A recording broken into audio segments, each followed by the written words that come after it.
All right, welcome back in. Time for the breakdown and time for another big story that you all know about now. Jimmy Kimmel is out, at least for now, at ABC. His show has been suspended indefinitely. It comes after his Monday monologue included some comments that were simply not true about Charlie Kirk's death and the alleged shooter.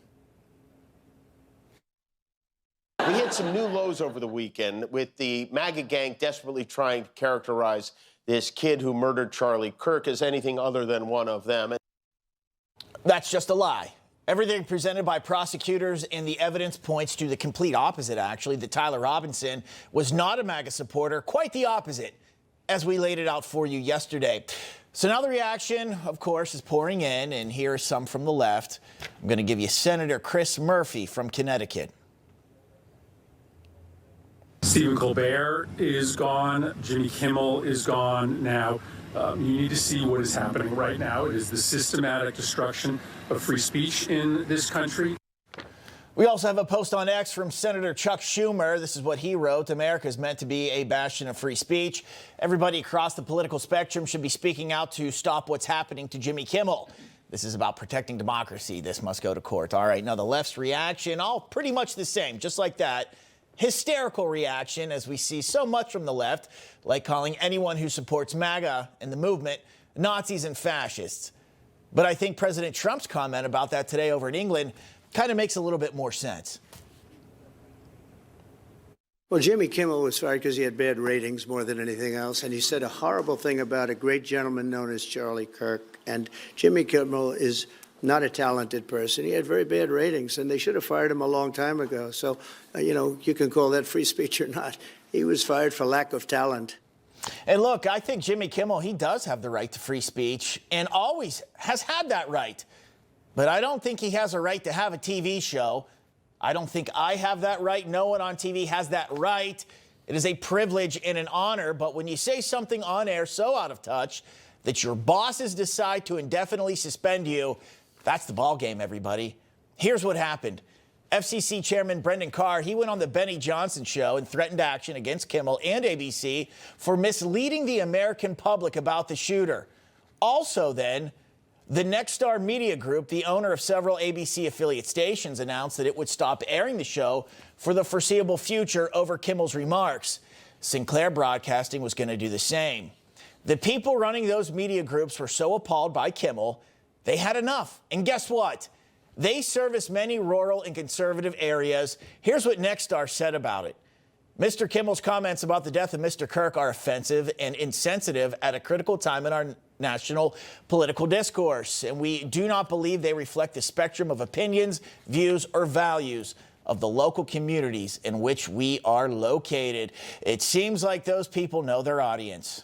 There's also another kind of wrinkle to this that people are talking about. It's this, that Nexstar, one of the biggest station owners in the U.S., is currently attempting to complete a merger with fellow TV giant Tegna.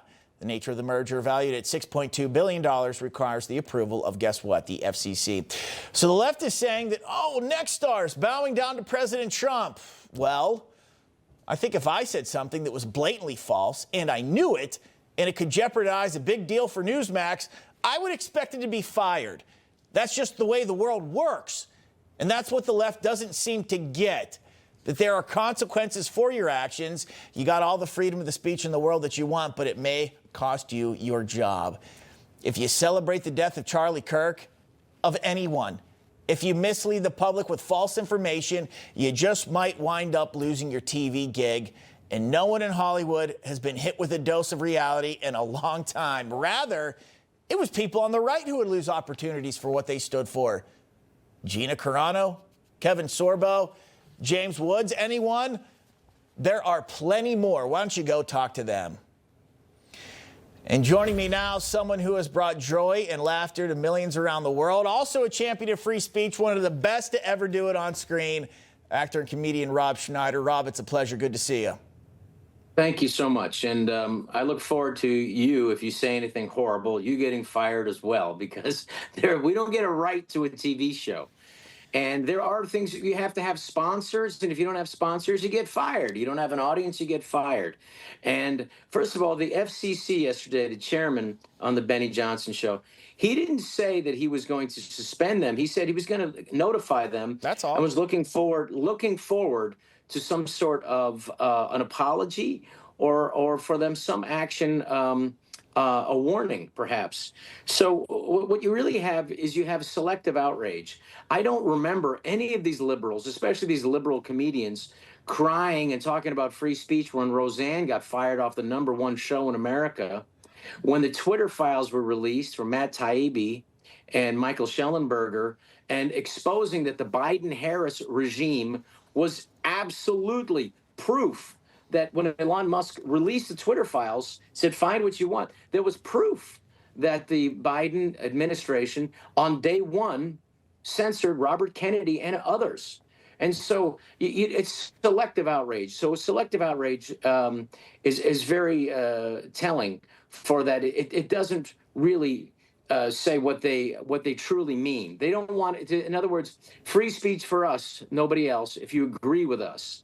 And so what happened really was, as you pointed out, Bob, was Nexstar said, that's it. We have 246 stations. And I know Sean Compton, the CEO of Nexstar, he's a great guy. He's a great American. And they said, no, this is disgusting. And our viewers, they were getting, each of those stations were getting calls from their constituents, Well, yeah, from their viewers saying, we don't want this anymore. And the advertisers were going to all drop out.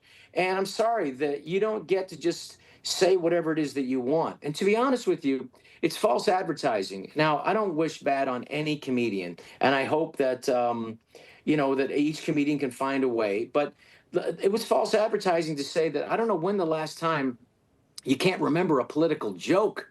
There was no joke in that monologue, from Kimmel. It was just a diatribe, a political diatribe, trying to score points for his side. Well, and at that point, that's false advertising. Where are the jokes? It's supposed to be a comedy show.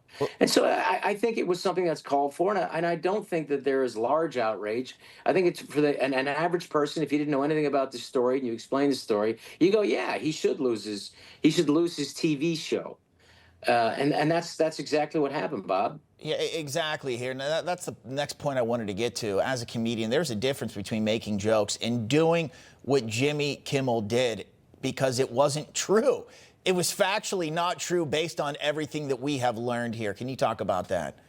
Well, first of all, you have to understand that unlike a streaming service where people would buy in, the broadcast news, the broadcast channels like ABC, which is a broadcast, and since the late 1960s, you would have to get a license because the airwaves are owned by the public.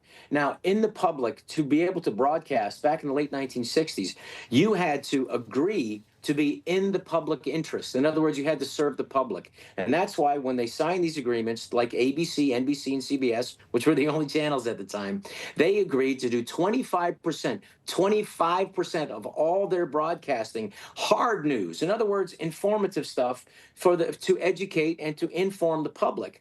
And so when something so blatantly is broadcasted, and that breaks the agreement with the public and with the FCC, which is in charge of the public good, when you blatantly say something false, that is also dangerous and a very and at that point it is up to the FCC to give a warning.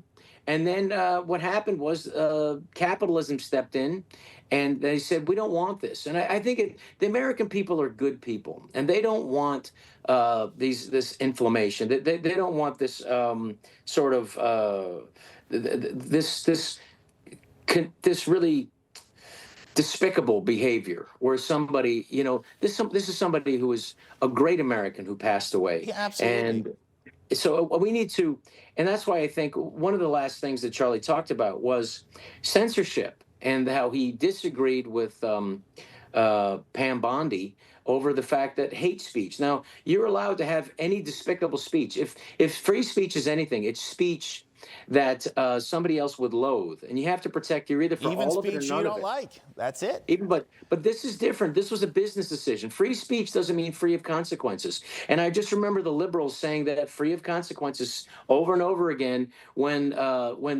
conservative comedians were fired. When I got for speaking my mind against big pharma and the grip that they had, which we saw the true grip that they ended up having, shutting down the world and forcing people to take and mandating vaccines. Thankfully, people stood up against that. But I don't remember anybody of these comedians coming to my defense. And I don't remember Chris Murphy No. coming to my defense. So what you have here is you have selective outrage. So free speech is all speech, but it's not free from consequences. And I think that's an important delineation here. Real But quick, I think we Rob. also need to come together. And we need to really calm down and also realize this is a human being. This is a human being that spoke for free speech, that wanted conversations. And so for people who are upset that somebody would lose a show, but they're not upset that one of our friends, one of our great Americans lost his life for simply wanting to have conversations.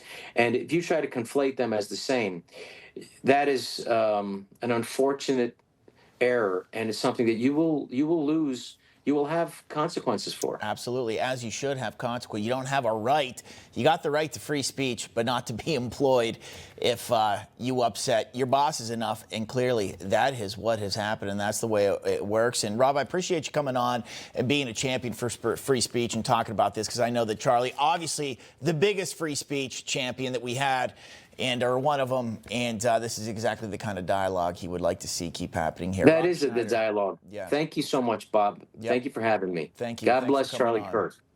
Absolutely. God bless. Thank you, Rob. All right, Thank you. coming up.